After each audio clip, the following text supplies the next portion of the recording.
ये खबर KR मंगलम university द्वारा प्रस्तुत की गई है।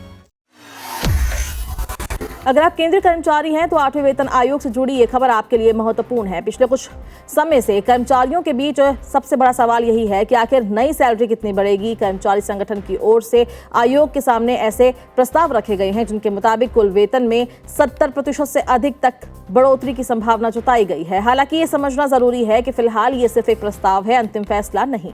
8वां वेतन आयोग अलग अलग कर्मचारी संगठनों और यूनियनों से सुझाव ले रहा है। हाल ही में आयोग ने भुवनेश्वर में बैठकें की और अब अगले चरण की बैठक कोलकाता में आयोजित की जानी है। इससे पहले दिल्ली और लखनऊ में भी विभिन्न पक्षों से चर्चा की जा चुकी है।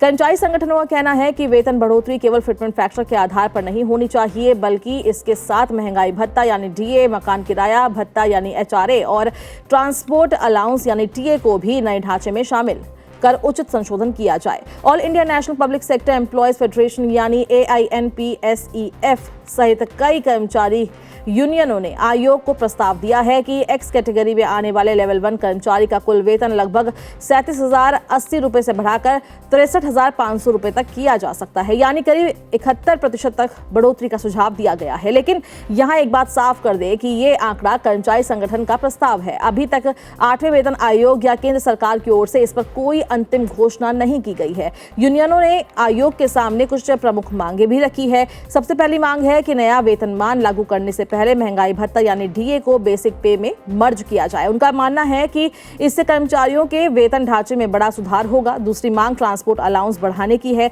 यूनियन का कहना है कि बढ़ती महंगाई और यात्रा खर्च को देखते हुए मौजूदा ट्रांसपोर्ट अलाउंस पर्याप्त नहीं है। तीसरा और महत्वपूर्ण मांग हाउस रेंट अलाउंस यानी HRA को लेकर है। फिलहाल HRA की दरें शहरों की श्रेणी के अनुसार 30, 20 या 10% है।